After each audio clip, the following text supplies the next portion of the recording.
Hello friends. तो इस lecture में हम इलेक्ट्रिक मोटर के बारे में डिस्कस करेंगे। ये class 10th NCERT science chapter number 13 का टॉपिक है। तो इसमें हम एनसीईआरटी का जो सिलेबस है उसी को पूरा फॉलो करेंगे और ज़्यादा मतलब जो एनसीईआरटी में है वहीं तक सीमित रहेंगे, उससे ज़्यादा डिटेल में नहीं जाएंगे क्लास 10th लेवल के लिए। ठीक है, तो हम इस लेक्चर में जानेंगे कि इलेक्ट्रिक मोटर का कंस्ट्रक्शन कैसे होता है, वर्किंग प्रिंसिपल क्या रहता है। ठीक है, और बेसिकली ये आइडिया कहाँ से आया और थोड़ा सा मैग्नेटिक फील्ड के बारे में भी डिस्कस करेंगे। ठीक है, तो सबसे पहले तो जानते हैं कि इलेक्ट्रिक मोटर का आइडिया कैसे आया होगा और कैसे इलेक्ट्रिक मोटर जो आप अपन प्रेजेंट टाइम में देख रहे हैं वो कैसे आई होगी। तो सबसे पहले यही जान लेते हैं कि इलेक्ट्रिक मोटर होता क्या है। ठीक है, तो इलेक्ट्रिक मोटर तो आपने देखा होगा घरों वगैरह में, जैसे आपका वाटर सप्लाई के लिए या आपका फ़ैन लगा है या वॉशिंग मशीन है। ठीक है, तो जो चीज़ रोटेट करती है, ठीक है, जो चीज़ रोटेट करवाती है बेसिकली उसी को अपन मोटर बोलते हैं। ठीक है, जैसे मान लो ये मोटर है, इसका एक शाफ्ट निकला हुआ है, शाफ्ट मतलब कोई रॉड निकला हुआ है, ये रोटेट होता है। ठीक है, तो बस ये बेसिकली अपना क्या हो गया, मोटर हो गया। मोटर मतलब जो क्या करे, लाइट मतलब पावर ले, ठीक है, और मैकेनिकल वर्क अपन को दे।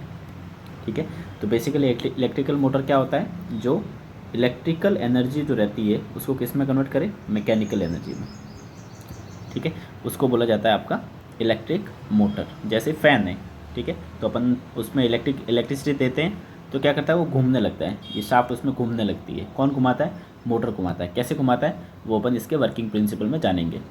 ठीक है, तो ये बेसिकली ये क्या होता है इलेक्ट्रिक मोटर, ये अपन ने जाना है कि भाई इलेक्ट्रिकल एनर्जी को मैकेनिकल एनर्जी में कन्वर्ट करती है। ये कहाँ पे यूज़ की जाती है, जैसे अपना इलेक्ट्रिकल फ़ैन है, ठीक है, वॉशिंग मशीन है, ठीक है, और मिक्सर है, मिक्सी जो रहती है अपनी, ठीक है, इन सब में क्या लगी रहती है, इलेक्ट्रिक मोटर लगी रहती है जो घुमाती है ज़ोर से। इन सब में आपने एक चीज़ कॉमन देखी होगी कि एक शाफ्ट रहती है वो ज़ोर से घूमती है। ठीक है, घुमाने का काम कौन करता है, इलेक्ट्रिक मोटर करती है।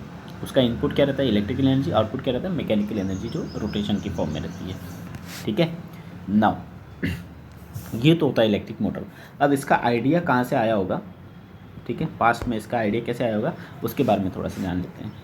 ठीक है, तो इस चैप्टर में आपने पढ़ा है मैग्नेटिक इफेक्ट ऑफ करंट, इस चैप्टर का नाम है चैप्टर नंबर 13। तो इसमें अपन ने जाना है कि भाई जो इलेक्ट्रिक करंट रहता है वो इसका, आपने इससे पहले जो चैप्टर में ये जाना था कि इलेक्ट्रिक करंट एक हीटिंग इफेक्ट भी देता है। ठीक है, तो वो अपने डिस्कस किया था और इसमें अपन जानेंगे कि इलेक्ट्रिक करंट क्या देता है, मैग्नेटिक इफेक्ट कैसे देता है। मान लो ये कोई वायर है, ठीक है, अगर उसमें से आई करंट सपोज पास हो रहा है, ठीक है, तो इसकी इस करंट की क्या प्रॉपर्टी है कि इसके आसपास ये क्या देगा, मैग्नेटिक फील्ड देगा। क्या देगा, मैग्नेटिक फील्ड। मतलब ऐसा लगेगा कि सपोज एक मैग्नेट रखा हुआ है तो आसपास क्या मैग्नेटिक फील्ड देता है, तो दूसरी चीज़ों को जो जैसे सॉफ्ट आयरन है उसको खींचता है, तो मतलब क्या करता है वो, उसका एक फील्ड है इसलिए वो खींच पा रहा है। ठीक है, तो ये करंट क्या प्रोड्यूस करता है, मैग्नेटिक फील्ड प्रोड्यूस करता है। तो मैग्नेटिक फील्ड का अल्टीमेटली काम क्या है, वर्क करना। मतलब मान लो कोई आयरन की बार पड़ी है तो उसको खींचना, ठीक है, तो उस पर फोर्स लगाना बेसिकली। ठीक है, तो ये मैग्नेटिक फील्ड क्या करता है, फोर्स लगाता है, मैग्नेटिक फोर्स। तो ये तो और स्टेट वगैरह उन सब ने एक्सपेरिमेंट किया तब जाके ये उसको पता चला। तो इन ये सब होने के बाद में क्या हुआ, एक साइंटिस्ट था एम्पियर। ठीक है, एम्पियर, एम्पियर, ठीक है, जो करंट की यूनिट होती है ना एम्पियर, वही साइंटिस्ट का नाम है। ठीक है, उसने क्या सोचा, उसने इसका रिवर्स सोचा कि भाई जब करंट कैरिंग वायर है वो मैग्नेटिक फोर्स पैदा कर सकता है, तो अगर मैं कोई मैग्नेटिक फोर्स, ठीक है, अगर मैं कोई मैग्नेटिक फोर्स में कोई करंट कैरिंग वायर रखूं, ठीक है, मैग्नेटिक फोर्स में कोई करंट कैरिंग वायर रखूं तो उस पर क्या लगना चाहिए, कुछ ना कुछ फोर्स लगना चाहिए। ठीक है, क्या भाई क्या बोला इसने, एम्पियर ने, कि मैग्नेटिक फील्ड में अगर मैं कोई करंट कैरिंग वायर रखूं तो उस वायर पे क्या लगना चाहिए, फोर्स लगना चाहिए। ठीक है, क्योंकि करंट मैग्नेटिक फील्ड पैदा कर रहा है और मैग्नेटिक फील्ड मतलब, और मैग्नेटिक फील्ड क्या कर रहा है, जो भी आसपास जैसे कंडक्टर रहेगा तो उस पर क्या लगेगा, फोर्स लगाएगा। मतलब जैसे मैग्नेटिक मटेरियल रहेगा उस सब पर बेसिकली करंट फोर्स जनरेट कर रहा है, कहने का मतलब ये हुआ। तो यहाँ पे मैग्नेटिक फील्ड जो है उसको भी क्या करना चाहिए, फोर्स जनरेट करके इस पर फोर्स लगाना चाहिए करंट पे उल्टा। ठीक है, बेसिकली एक्शन रिएक्शन नियम यहाँ पे भी लागू होता है कि करंट जो है वो फोर्स जनरेट कर रहा है, ठीक है, और जो मैग्नेटिक फील्ड है वो उसके रिवर्स में फोर्स दे रहा है। किसको दे रहा है, इस कॉइल को दे रहा है, जो करंट कैरिंग कॉइल है, बेसिकली करंट कैरिंग कॉइल। ठीक है, तो एक्शन रिएक्शन नियम यहाँ पे भी मतलब एक तरीके से मान सकते हैं कि ऐसा हो रहा है कि वो इस पर फोर्स लगा रहा है तो वो उस पर, ठीक है, एक दूसरे पे फोर्स लगा रहे हैं, कहने का मतलब एक्सेलरेशन। ना इस चीज़ से इतना रिवोल्यूशनरी आइडिया था कि इस चीज़ से बनाई गई मोटर। मोटर में क्या होता है बेसिकली कि एक मैग्नेट होते हैं, मैग्नेट में आपको पता है एक एंड एन, एक एंड सपोज एस, ठीक है, और मैग्नेटिक फील्ड कहाँ से कहाँ तक होता है, एन टू एस की तरफ होता है, ठीक है। नाउ इसके बीच में अपन क्या रखेंगे, करंट कैरिंग कॉइल रखेंगे, ठीक है। जैसे मान लो करंट ऐसे ऐसे ऐसे जा रहा है, ठीक है, तो ये magnetic field N to S होता है, मतलब लेफ़्ट टू राइट है इस तरीके से। तो इस पर क्या लगेगा, फोर्स लगेगा, इस पर फोर्स लगेगा तो ये क्या करेगा, घूमना चालू होगा। तो घूमना चालू होगा तो मान लो इससे अपन एक शाफ्ट कनेक्ट कर दें, शाफ्ट इज़ नथिंग बट एक रॉड, ठीक है। तो ये रॉड भी इसके साथ साथ घूमेगी, तो रॉड घूमेगी तो अपने यहाँ पे क्या लगा रहेगा, मिक्सचर होगा, और इस तरीके से अपनी ये बेसिकली क्या है, इलेक्ट्रिक मोटर बनती है, ठीक है। ये एकदम बेसिक, बहुत ही रफ आइडिया है कि भाई एक करंट कैरिंग कॉइल को मैग्नेटिक फील्ड में रखते हैं तो उस पर लगता है फोर्स, और उस फोर्स की वजह से वो कॉइल होती है रोटेट, और रोटेट होने से अपन को क्या मिलता है, रोटेशन, मतलब बेसिकली मैकेनिकल एनर्जी में कन्वर्शन मिलता है, जो कि इलेक्ट्रिक मोटर का काम होता है, जो कि अपन ने पढ़ा है, ठीक है। तो ये बेसिकली इलेक्ट्रिक मोटर का एक बेसिक आइडिया होता है। तो अब कौन कौन से पार्ट्स होते हैं, कैसे इसका कंस्ट्रक्शन होता है, ठीक है, तो थोड़ा सा वो जान लेते हैं। तो एक चीज़ तो फिक्स है, सबसे पहले क्या चाहिए, मैग्नेट चाहिए, ठीक है, एन एन एस, मतलब बेसिकली मैग्नेटिक फील्ड चाहिए। तो वो किससे मिलेगा, परमानेंट मैग्नेट से। किससे मिलेगा, परमानेंट मैग्नेट से। तो परमानेंट मैग्नेट चाहिए अपन को, ठीक है। दूसरा चीज़ क्या चाहिए, एक करंट कैरिंग कॉइल चाहिए, ठीक है। ये कॉइल कैसी होनी चाहिए, बेसिकली क्या है, इसमें बहुत सारी कॉइल्स हो सकती है, जैसे एक ये कॉइल है, इसके ऊपर दूसरी, इसके ऊपर तीसरी, इस टाइप का। तो ऊपर ऊपर इसका मैं लास्ट में इसका फ़ायदा बताऊंगा क्या फ़ायदा होता है, ठीक है। तो एक दूसरे के ऊपर रखनी होती है, इसलिए क्या होता है, इन कॉइल या जो वायर है इसके ऊपर एक इंसुलेटिंग कोटिंग होती है, ठीक है। तो ये बेसिकली कॉइल किसकी बनी होती है, coil is nothing but combination of loop या कॉम्बिनेशन ऑफ टर्न, ठीक है। तो ये कॉइल किसकी बनी होती है, बेसिकली इंसुलेटेड कॉपर वायर की, ठीक है, इंसुलेटेड कॉपर वायर की बनी होती है ये कॉइल। तो ये कॉइल बेसिकली दूसरा पार्ट हो गया इसका, ठीक है। उसके बाद में ये कॉइल आगे यहाँ पे इसको, इस कॉइल को करंट देना है, इसमें करंट पास हो रहा है, ठीक है। तो इसको अगर करंट देना है तो मुझे क्या करना पड़ेगा, इधर कहीं ना कहीं बैटरी जोड़नी पड़ेगी। तो यहाँ पे क्या लगी होती है, एक बैटरी लगी होती है, या अपने घरों का जो पावर सप्लाई मान लो इस तरीके से, ठीक है। मान लो यहाँ से अपन पावर सप्लाई दे रहे हैं, उसको इनपुट दे रहे हैं, आउटपुट कहाँ मिलेगा, यहाँ पे ये शाफ्ट घूम रही है, वो मेरा आउटपुट है, ठीक है। तो इस तरह से कुछ कुछ जो पार्ट्स रहते हैं वो इसके कंस्ट्रक्शन में आते हैं, और भी आते हैं, तो वो अपन अभी डिस्कस कर रहे हैं, ठीक है ना। हाँ, तो इसके कंस्ट्रक्शन में और क्या क्या पार्ट्स आते हैं, देखो। सबसे पहले तो ये है कि एक रेक्टेंगुलर कॉइल बेसिकली, ठीक है। ये एक रेक्टेंगुलर ABCD कॉइल रहती है, और किससे बनी होती है, इंसुलेटेड कॉपर वायर से, वो मैंने आपको बता दिया, ठीक है। देन कॉइल कहाँ प्लेस की जाती है भाई, coil place between the magnetic poles and S, ठीक है। ये भी मैंने आपको बताया कि ऐसे एक कॉइल होती है, और यहाँ पे दो मैग्नेट होते हैं, N और S एंड पे, ठीक है, ताकि मैग्नेटिक फील्ड मेरा लेफ्ट टू राइट हो। तो ये मेरी कॉइल क्या मैग्नेटिक फील्ड में पड़ी रहती है, और इसमें करंट बहता है, ठीक है। A B and C D R, मतलब इस तरीके से इस कॉइल को रखा जाता है, नाम दे दो A B C D, इस तरीके से रखा जाता है कि ये जो मैग्नेटिक फील्ड इधर है, और A B इधर है, और C D इधर है, राइट। तो ये क्या हो गया, परपेंडिकुलर हो गया आपस में। तो A B and C D are perpendicular to the magnetic field, ये MF मतलब मैग्नेटिक फील्ड, ठीक है। फिर क्या है, ends of coil connected to the split ring P and Q। Now इतना तो अपन ने पहले डिस्कस कर लिया था, ठीक है। क्या डिस्कस कर लिया था कि दो मैग्नेट रहते हैं, मतलब एक मैग्नेटिक फील्ड क्रिएट करने के लिए, एंड बीच में उनकी कॉइल रखी होती है, ठीक है। और उस कॉइल को क्या करना पड़ता है, करंट देना पड़ता है। तो रखना कैसे कॉइल को, A B और C D क्या होने चाहिए, तो मैग्नेटिक फील्ड के परपेंडिकुलर होना चाहिए। Now ends of the coil connected to the split ring P and Q, ठीक है। स्प्लिट रिंग क्या होता है वो मैं आपको फर्दर बताऊंगा, ठीक है। तो बेसिकली ये जो A B and C D वो कहाँ, इससे सपोज एक कनेक्शन है उससे कनेक्टेड रहते हैं, ठीक है, वो मैं बताता हूँ अभी। Now insulated inner side of split ring connected to the axle. अब क्या होता है, देखो जैसे ये कॉइल है, ठीक है, ये कॉइल से ये दो वायर आ गए, ठीक है, सपोज ये A B C D coil था, ठीक है, ये दो वायर आ गए। अब ये जो बेसिकली ये किससे कनेक्ट रहता है, एक एक्सल रहती है, यहाँ पे क्या रहती है, एक्सल, ठीक है। इस एक्सल से ये कॉइल कनेक्टेड रहती है, ताकि जब कॉइल घूमे, कॉइल जब घूमेगी तब एक्सल भी क्या होना चाहिए, घूमना चाहिए। तो आपस में क्या रहते हैं, पूरे कनेक्टेड रहते हैं, ठीक है।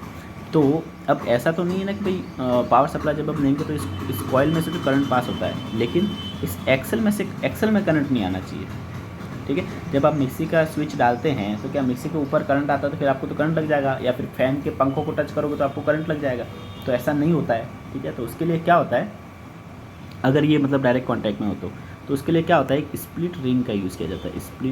स्प्लिट रिंग कैसी होती है, सपोज ये एक्सल है, ये रॉड है, ठीक है, तो इसके ऊपर क्या होती है, रिंग होती है ऐसी, जो भी है आपके बुक में इसका बढ़िया से डायग्राम बना हुआ है, ऐसी रिंग लगी होती है ऐसी सेमी सर्कुलर इस टाइप से, ऐसी और ऐसी, ठीक है, रिंग लगी होती है। और इस रिंग के अंदर में क्या होता है, इंसुलेटेड मटेरियल होता है, ठीक है। रिंग के अंदर में क्या होता है, ऐसा इंसुलेटेड मटेरियल जैसे रबड़ पैड वगैरह जो भी है वो लगा रहता है, ठीक है, ऐसा लगा रहता है।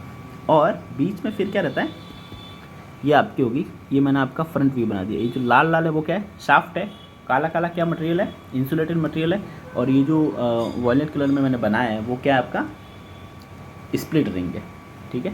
और ये फर्दर ये जो स्प्लिट रिंग रहती है है ना, ये जो स्प्लिट रिंग रहती है, जैसे ये हो गया, ये स्प्लिट रिंग हो गया, ठीक है, ये स्प्लिट रिंग कनेक्टेड रहती है, मैं फिर से सेमी कलर से बना दूँ क्या, ठीक है। तो ये जो स्प्लिट रिंग रहती है वो कनेक्टेड रहती है अपनी पावर सप्लाई से, ठीक है। होता क्या है, जब शाफ्ट घूमती है तो साथ में इंसुलेटिंग मटेरियल भी घूमता है, और इंसुलेटिंग मटेरियल घूमता है तो ये स्प्लिट रिंग भी घूमता है, ठीक है। स्प्लिट रिंग भी घूमेगा, शाफ्ट घूमेगा और इंसुलेटिंग मटेरियल घूमेगा, ठीक है। तो क्या होगा, मुझे क्या करना है, यहाँ पे एक बैटरी कनेक्ट करनी है बेसिकली पावर सप्लाई देने के लिए, ठीक है, एक बैटरी कनेक्ट करनी है। तो ये मैंने बैटरी कनेक्ट कर दी। अब मैं ये पूरा सिस्टम घूम रहा है तो मेरी बैटरी वगैरह ऐसे तार वार सब तो मैं नहीं घुमा सकता, ठीक है। तो उसके लिए मेरे को क्या करना पड़ता है, एक अलग चीज़ यूज़ करनी पड़ती है, उसको बोलते हैं ब्रश, ठीक है। तो यहाँ पे दो क्या करते हैं, ब्रश यूज़ करते हैं। ये तो स्प्लिट रिंग है, सपोज इसका नाम P एंड Q है, ठीक है। ये स्प्लिट रिंग आगे किससे कनेक्टेड रहते हैं, ब्रशेज से, जिसको अपन X और Y बोलते हैं। तो ये X, Y और ये बैटरी, ये चीज़ें फिक्स है, और P, Q और अंदर का मटेरियल, इंसुलेटिंग मटेरियल, फिर शाफ्ट, फिर ऊपर वाली कॉइल, ये सब क्या रहते हैं, रोटेटिंग पार्ट रहते हैं, ठीक है भाई, समझ में आया।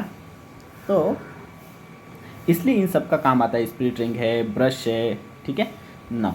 चलो आगे बढ़ते हैं इसमें कि insulated inner side of the, अब ये समझ में आ गया कि एंड्स ऑफ दी कॉइल किससे कनेक्टेड होते हैं, split ring P and Q से। Now insulated inner side of the split rings connected to the axle.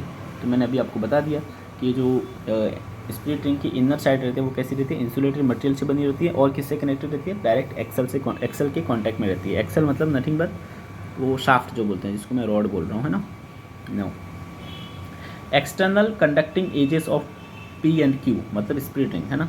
Split ring का जो अंदर का पार्ट रहता है वो तो एक्सल से कनेक्टेड रहता है, जहाँ पे इंसुलेटिंग मटेरियल लगा रहता है, और जो बाहर का पार्ट रहता है, ठीक है, वो किसको टच करता है, that touches to conducting stationary brushes X and Y, ठीक है। तो ये जो ब्रशेज रहते हैं X, Y, ठीक है, और जो बैटरी सिस्टम रहता है, ये पूरा सिस्टम जो रहता है वो स्टेशनरी रहता है, ये पूरा, ठीक है, X, Y ब्रशेज, और बाकी जो सिस्टम है वो क्या करता है, रोटेट करता है, ठीक है। इसलिए अपन को स्प्लिट रिंग और ब्रश और इन सब की ज़रूरत पड़ती है। आप बोलते सर डायरेक्ट तार से जोड़ो, स्प्लिट रिंग और ब्रश की क्या ज़रूरत है।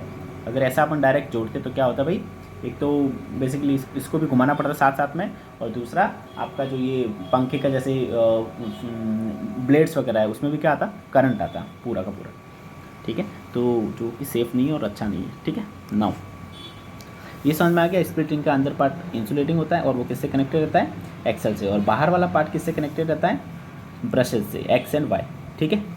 और देन फर्दर क्या होता है, बैटरी कनेक्टेड होती है X एंड Y से, ठीक है। तो ये तो इसका अपने कंस्ट्रक्शन बन लिया भाई, किस किस तरीके से ऊपर से नीचे मैग्नेट, कॉयल, ठीक है, then split ring, then brushes, then battery, ये पूरा अपन ने सिस्टम इसका ये समझ लिया। नाउ ये तो इसका कंस्ट्रक्शन हो गया। अब अपन जानते हैं इसका वर्किंग प्रिंसिपल क्या है, ये किस प्रिंसिपल पर काम करता है, जो अपन ने स्टार्टिंग में थोड़ा सा डिस्कस किया था, ठीक है। तो इसका वर्किंग प्रिंसिपल क्या है, ठीक है। मैं एक बार इसको, ठीक है, बाद में बता दूँगा। नाउ हाँ, इसका वर्किंग प्रिंसिपल क्या है, current carrying coil ABCD placed between the magnetic poles and S will experience force due to magnetic field produce by magnetic poles and starts move. ये मैंने आपको स्टार्टिंग में बता दिया था कि करंट कैरिंग कॉइल को मैग्नेटिक पोल्स के बीच में रखेंगे तो वो क्या करेगा, मैग्नेटिक फील्ड जनरेट करेगा मैग्नेटिक पोल्स, और वो मैग्नेटिक फील्ड किस पे एक्ट होगा, वो जो अपनी करंट कैरिंग कॉइल है। तो एम्पियर ने क्या बताया था कि जब भी कोई करंट कैरिंग कॉइल पे मैग्नेटिक फील्ड मतलब एक्सपीरियंस होगा या उस पर एक्ट करेगा तो क्या होगा, वो कॉइल पर फोर्स लगेगा और उसकी वजह से क्या करेगा, कॉइल घूमने लगेगी। ठीक है, तो ये इसका प्रिंसिपल है। ठीक है, अब क्या आगे, current in ABCD enters from X that is X A to B। ठीक है, तो ये मैंने आपको थोड़ा स्टार्टिंग में बताया है कि ABCD में करंट जाने वाला है, तो वो कहाँ से जाने वाला है, ये रही अपनी बैटरी। ठीक है, मैं थोड़ा इसके लिए बना देता हूँ, ये अपनी बैटरी, तो ये प्लस ये माइनस, तो करंट ऐसे जाने वाला है, कहाँ पे पहुँचा, X पे पहुँचा। ठीक है, X से फिर आगे क्या अपनी कॉइल है। ठीक है, तो इस तरीके से सपोज कॉइल है, ये कॉइल है ABCD। ठीक है, ये क्या है, अपनी कॉइल है। ठीक है, ये अपनी क्या है, कॉइल है बेसिकली। नाउ करंट जो है वो ऐसे जा रहा है प्लस से माइनस की तरफ और ऐसे आ रहा है रिवर्स में। ठीक है, तो X से एंटर होगा, कहाँ जाएगा, A को, A से एंटर होगा, कहाँ जाएगा, B को। ठीक है, B से C को, देन C से D को और D से Y को। मतलब करंट एंटर हो रहा है X से और कहाँ से बाहर निकल रहा है, Y से। ठीक है, और AB में करंट कैसा है, from A to B। CD में करंट कैसा है, फ्रॉम C टू D। और एक बात अपन ने स्टार्टिंग में जानी थी कि AB और CD क्या है, परपेंडिकुलर किसके, मैग्नेटिक फील्ड के। आपस में परपेंडिकुलर नहीं है, आपस में तो पैरेलल है, और परपेंडिकुलर किसके, मैग्नेटिक फील्ड के। क्योंकि मैग्नेटिक फील्ड क्या है भाई, N और S, मतलब टुवर्ड्स लेफ्ट टू राइट। तो अपन N और S को तो बिल्कुल छेड़ ही नहीं रहे। तो पूरे एक्सपेरिमेंट में या पूरे सिस्टम में अपना जो मैग्नेटिक फील्ड है that will be constant from left to right. ठीक है, मैग्नेटिक फील्ड हमेशा कांस्टेंट रहेगा, कहाँ से, लेफ्ट टू राइट पे। ठीक है, तो करंट ABCD कहाँ से एंटर हो रहा है, X से, और X AB की तरफ चल रहा है, देन कहाँ से निकल रहा है, Y से, कैसे, CDY। ये मैंने आपको भी बता दिया। अब क्या होता है ये तो भाई एम्पियर ने बता दिया था कि करंट कैरिंग कॉइल पे फोर्स लगाता है मैग्नेटिक फील्ड, बट वो फोर्स किधर लगता है, कौन सी डायरेक्शन में लगता है, ऊपर नीचे दाएं बाएं किधर लगता है। ठीक है, तो ये किसने बताया था भाई, फ्लेमिंग ने बताया था। ठीक है, तो अपन क्या करते हैं, by applying Fleming's left hand rule. अब फ्लेमिंग्स लेफ्ट हैंड रूल क्या होता है भाई, तो फ्लेमिंग लेफ्ट हैंड रूल के लिए मैंने ये पेज लाया हुआ है। फ्लेमिंग लेफ्ट हैंड रूल क्या होता है, मतलब एक तरीका होता है कि फोर्स किधर निकलेगा, फोर्स किधर की तरफ लगेगा एक करंट कैरिंग कंडक्टर पर जब उस पर मैग्नेटिक फील्ड एक्ट कर रहा हो। तो सबसे पहले तो आपको क्या करना है, आपका लेफ्ट हैंड काम में लेना है, वेरी वेरी इंपॉर्टेंट। लोग राइट हैंड से करते रहते हैं, उनसे होता नहीं है। ठीक है, then stretch thumb first and second finger such that all are mutually perpendicular. ठीक है, तो थंब फर्स्ट और सेकेंड फिंगर को एक्सटेंड करना है, और एक क्या, म्यूचुअली परपेंडिकुलर, मतलब तीनों एक दूसरे के परपेंडिकुलर लगने चाहिए। ठीक है, तो इसका जो है वो डायग्राम आपके बुक में बहुत ही बढ़िया से दे रखा है, मैं आपको दिखाता हूँ, एक मिनट। ये इसका डायग्राम है, इस तरीके से आपको कौन सा हैंड यूज़ करना है, लेफ्ट हैंड यूज़ करना है। ठीक है, तो लेफ्ट हैंड में अगर फर्स्ट फिंगर मेरा क्या डिनोट करती है, फील्ड डिनोट करती है, और सेकंड फिंगर और थंब सेकंड फिंगर क्या करंट डिनोट करती है, तो जो थंब है वो क्या देगा, डायरेक्शन ऑफ मोशन देगा। तो ये मैंने डायग्राम इसीलिए लाया कि आप ये समझ सकते हो किस तरीके से हाथ अपन को खोलना है। तो इस तरीके से खोलना है कि ऑल थ्री आर परपेंडिकुलर, ये बाहर आती है पेज से, मिडल फिंगर पेज से बाहर आ रही है।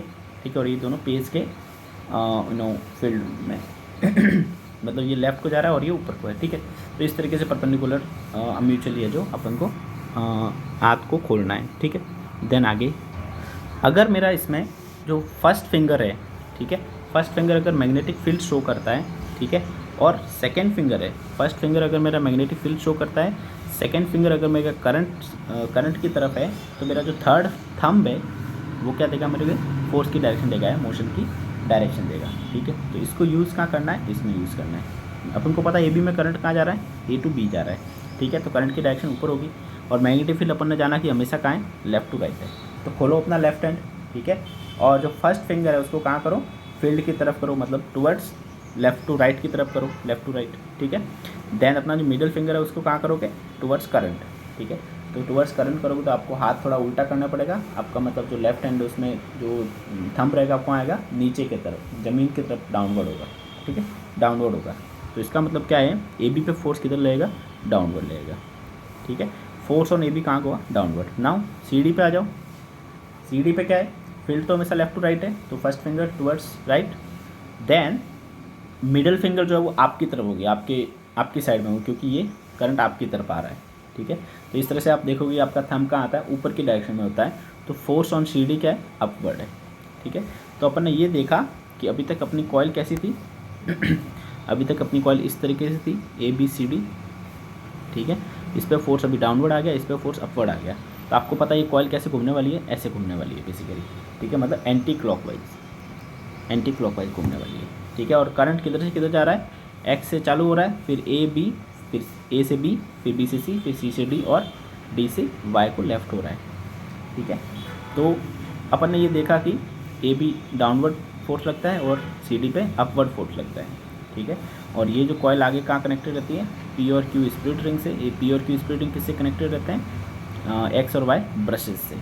पी और क्यू क्या अपनी स्प्लिट रिंग है, और एक्स और वाई क्या है, ब्रशेज है, ठीक है। Now coil A B C D rotate in anti clockwise direction, ये तो अपन ने देख लिया। Axle coil and axle rotates together, तो ये भी अपन ने स्टार्टिंग में देख लिया था कि जब कॉइल की एक्सल बंदी होती है तो दोनों एक साथ घूमते हैं, तो जब कॉइल घूमती है तो एक्सल घूमती है, उसी से अपन को रोटेटिंग पावर मिलता है, ठीक है। तो भाई पी और क्यू क्या है अपनी स्प्लिट रिंग, ठीक है। स्प्लिट रिंग का फंक्शन मैंने बताया था। देन एक्स और वाई क्या है, ब्रशेज बोलते हैं इनको, ब्रशेज। ये ब्रशेज क्या होता है, बेसिकली कंडक्टिंग मटेरियल रहता है, और वो सीधा किससे कनेक्टेड होता है, बैटरी से, ठीक है। कंडक्टिंग मटेरियल रहता है, आपको इसमें ज़्यादा वो नहीं है कुछ भी, है ना, इतना हार्ड वो नहीं है। नाउ ये तो अपना पहला रोटेशन हुआ, ठीक है, मतलब ये एंटी क्लॉकवाइज घूमना चालू हुआ है, ठीक है। जब ये हाफ रोटेशन कंप्लीट कर देगा, हाफ रोटेशन मतलब आपका हाथ सपोज 180 डिग्री घूम लेगा, half rotation is nothing but 180 degree rotation, ठीक है। तो जब ये 180 डिग्री घूम लेगा तब क्या होगा, तब मैं आपको बताता हूँ। तो अपन ने क्या जाना था ऊपर कि क्या क्या सिस्टम फिक्स है, ये एक्स वाई फिक्स है, ऊपर वाला पी क्यू और ये सब कॉयल है, एक्सल है, वो सब घूमता रहेगा, ठीक है। तो आप खुद सोचो, जब ये 180 डिग्री घूमेगा तो ये क्यू जो है वो कहाँ पे टच करेगा, एक्स को, और पी जो है वो कहाँ पे टच करेगा, वाई को, नीचे से ऐसे एंटी क्लॉकवाइज घुमाओ इसको ऐसा, ठीक है। तो पी जो है वाई पे चला गया और क्यू है किस पे आ गया, एक्स पे आ गया, ठीक है। तो आफ्टर हाफ रोटेशन क्या होगा, Q touches X and P touches Y, ठीक है, क्योंकि एक्स और वाई क्या है, ब्रशेज, और वो फिक्स है, वो किससे लगे हुए हैं, बैटरी से लगे हुए हैं, ठीक है। सो अभी करंट कहाँ से कहाँ तक होगा, in A B and C D कहाँ से कहाँ तक होगा भाई, सी डी में तो डी टू सी होगा और ए बी में बी टू ए होगा। कैसे होगा बताता हूँ मैं आपको। देखो बैटरी जो है वो हमेशा किस में लगी हुई है, ऐसे ही लगी हुई है, देखो यहाँ पे बैटरी है वो तो ऐसे कैसे लगी हुई है, मतलब